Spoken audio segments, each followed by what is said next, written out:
The name is Bond. James Bond.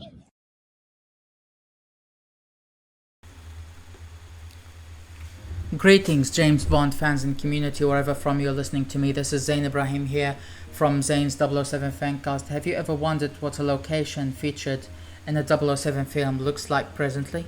We often imagine them to be exactly the same as they were back when filming took place. To quote a famous Beatles song, "There are places I remember all my life. Though some have changed, some forever, not for better. Some have gone and some remain." Today, we are exploring something little different, not the cars, not the gadgets, or the martinis. Instead, we look at 10 locations from the films that are either lost to time or have been changed beyond what we might recognize. So pour yourself a Vespa and let's step back into Bond's life. Number 1. Courtleigh Manor, Dr. No, Kingston, Jamaica. Courtleigh Manor was a hotel in Kingston, Jamaica. It was one of the filming locations for the 1962 James Bond film Dr. No, specifically the scene where the 3 blind mice assassins tried to kill Bond at his hotel. Unfortunately, the original Courtleigh Manor house was closed and demolished around 1995, and the land is now a car park for an office building. The Courtleigh Hotel and Suites were built in 1997 in a different location and under different ownership, with thanks to JamaicaHotelHistory.com for the information. The second, the Elrod House, Diamonds Are Forever, Palm Springs, USA. One of the most futuristic lairs wasn't actually a villain's hideout at all. In Diamonds Are Forever, Bond pays a visit to Willard's White's desert home, a masterpiece of glass, concrete, and sweeping modernist design. This was the Elrod House, designed by architect John Lautner. While the building still technically stands, it has been decorated, auctioned, and remodeled many times. The dazzling pool and circular living room where Connery fought Pampy and Thumper are a ghost of their former glory. Once a Bond dreamscape, now it has become a sort of retro modern cool. Not the same, just different. James Bond's retirement home, No Time to Die, Jamaica.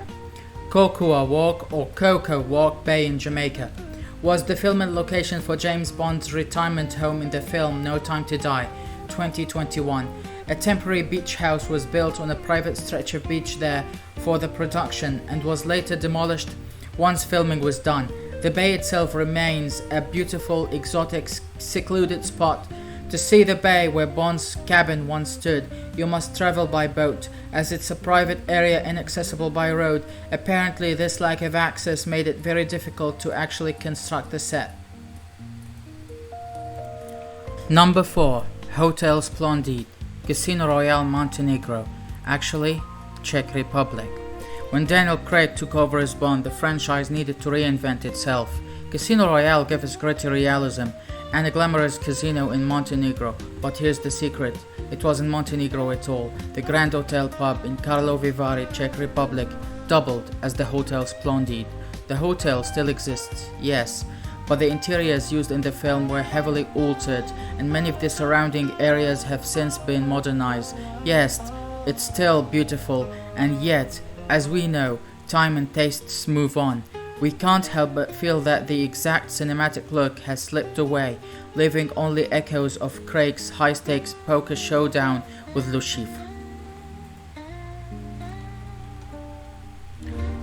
Number 5. The Nambutu Embassy, Nassau, Bahamas.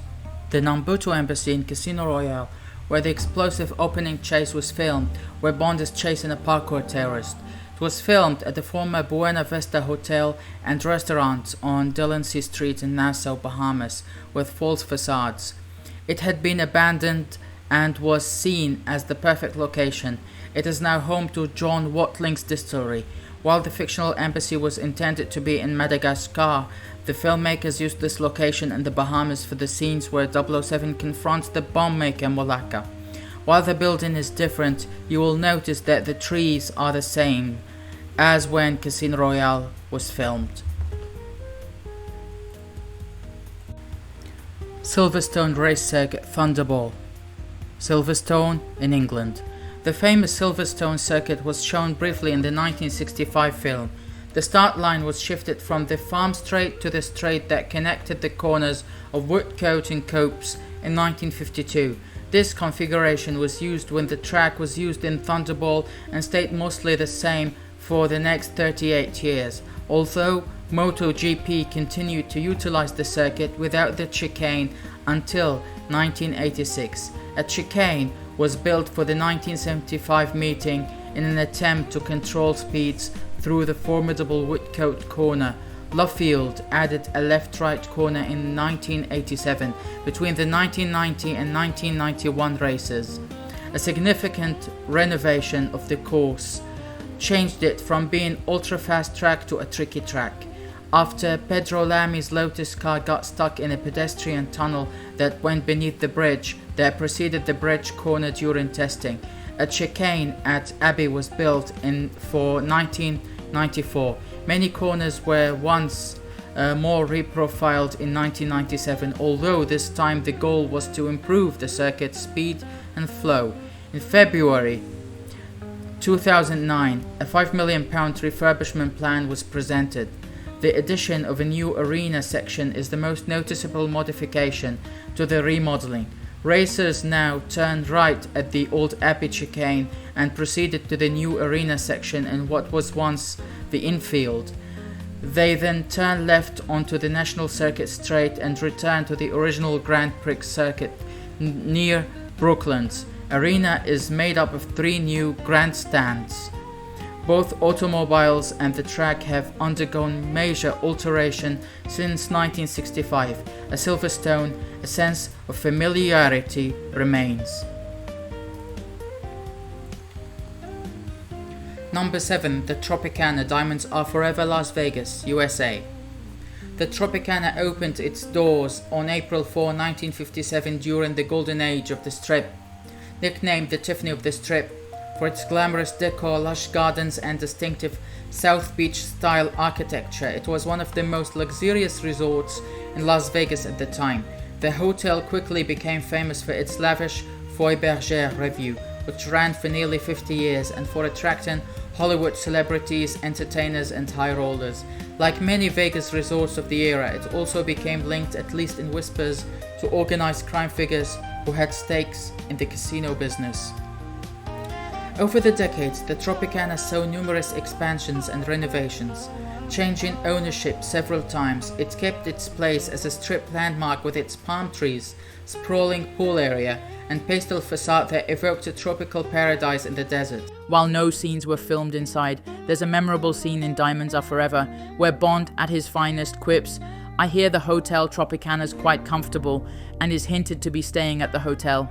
While the bath scene is sometimes thought to be filmed in a suite at the Tropicana, this is actually filmed on a set.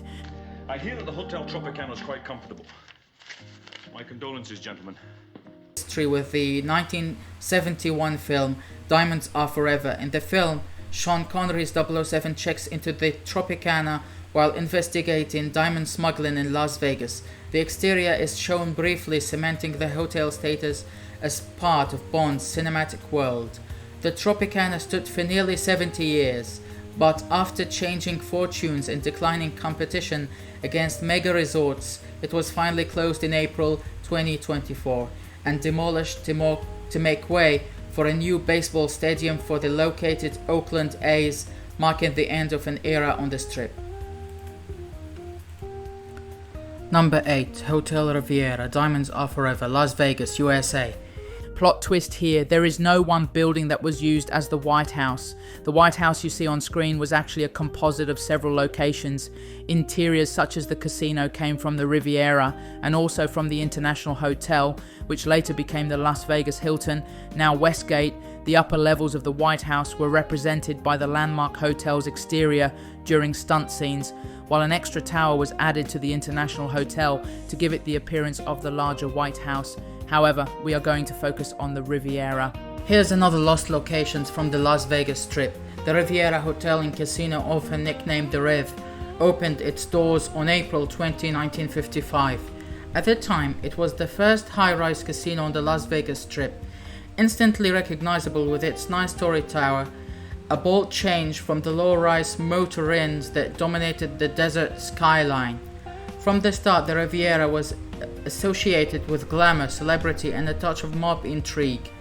Dean Martin was a part owner in the 1960s, and stars like Liberace, Barbara Streisand, and Frank Sinatra performed or appeared there. The property also became famous for its long-running topless revue Crazy Girls, which debuted in 1987. The Riviera was also a popular filming location. It appeared in Casino 1995, Austin Powers, International Man of Mystery 1997, and most notably for Bond fans in Diamonds Are Forever 1971. In that film, the Riviera doubled as the fictional White House, the lavish casino hotel owned by billionaire Willard White, where Bond tries his luck on the casino tables. The neon facade of the Riviera lit up the strip as Sean Connery's James Bond entered this world of Vegas intrigue. Despite its star-studded history, the Riviera struggled in later years as newer mega resorts like the Mirage and Bellagio drew visitors away. It eventually closed on May 4, 2015, after 60 years in operation. In 2016, the building was demolished in a series of spectacular implosions, clearing the way for expansion of the Las Vegas Convention Center. Today, the Riviera lives on memory, film, and in James Bond history as the glittering White House of Diamonds Are Forever. Number 9. The Mint Hotel and Casino, Diamonds Are Forever, Las Vegas, USA. The Mint opened July 7, 1957, built by Milton Prell. Its design came from the Zick and Sharp firm, with neon by Yesco. Out front stood a massive 9-story sign topped with a 16-foot star, so bright it could be seen from 30 miles away. This was Vegas announcing itself to the world. While Bond did not enter the casino itself, it can be seen in the background of the Diamond Are Forever chase scene, including around the car park.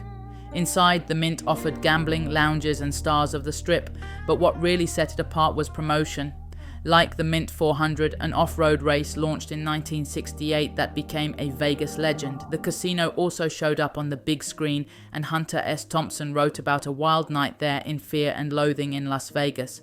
Through the 1960s, the Mint expanded with a 22-story hotel tower, but by 1988, the Binion family bought it and merged it into their Horseshoe Casino, now Binion's Gambling Hall. The Mint name vanished, the neon came down, and eventually the tower was shuttered. Today, parts of the building still stand, but the glory is gone. Number 10. Skyfall Lodge, Glencoe, Scotland. Actually, Surrey, England. When most people think of Skyfall, they remember Daniel Craig's James Bond standing in the Scottish Highlands, brooding against mist and mountain. His ancestral home, Skyfall Lodge, sits at the end of a long, lonely road, the ultimate retreat for a wounded spy and the perfect trap for a villain like Silva. But here's the twist. Skyfall Lodge never actually existed. The landscape you see on screen, those breathtaking shots of Bond and M driving through Glencoe, that's authentic Scotland, but the house itself, that was built brick by brick in Surrey. The location was chosen was Hankley Common, a stretch of heathland near Elstead. It's not far from London, which made it easier for the production team, and the landscape is rugged enough to pass at a glance for the Highlands.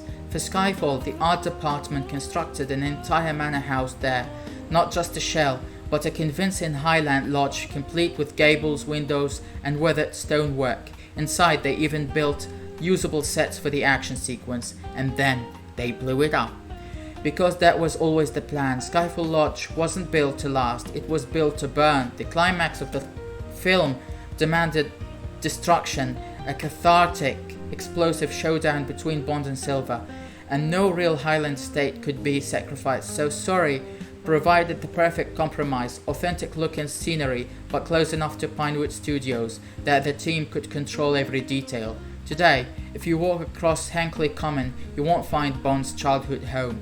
The set was dismantled after filming, and nature has reclaimed the spot. But for fans, Skyfall Lodge is one of the most powerful ghost locations in the series, a place tied to Scotland in story, yet forever rooted in Surrey in reality. It's a reminder of what Bond films do best, mixing myth and reality until you cannot tell quite the difference. To the audience, Skyfall Lodge is pure Scotland. To the filmmakers, it was just clever artifice on an English heath, and maybe that's the magic of Bond, creating worlds that feel real enough to step into, even when they're nothing more than smoke, mirrors, and a house built to be destroyed. And that's the strange, haunting thing about James Bond locations. They feel eternal on screen, frozen in glamour and danger, but in reality they're fragile. Hotels close, casinos are demolished, cities modernized, and sets are reused. The Bond films are a time capsule, capturing places we can no longer visit, except through the magic of cinema. So next time you watch Connery, Moore, or Craig stride into a glittering hotel lobby or a shadowy casino, remember, you might be looking at a ghost. Thank you for joining me on this journey through the lost worlds of 007. If you enjoyed it, hit subscribe for more hidden Bond history, and let me know in the comments which Bond location would you most love to visit, and which is your favorite, even if it's lost to time. In Bond's life, there are places we remember, and we love them all. Until next time, keep your martinis shaken, not stirred, your Wolfer PPK right next to you, and remember, at Zains007Fancast, we do it better. Thank you, take care.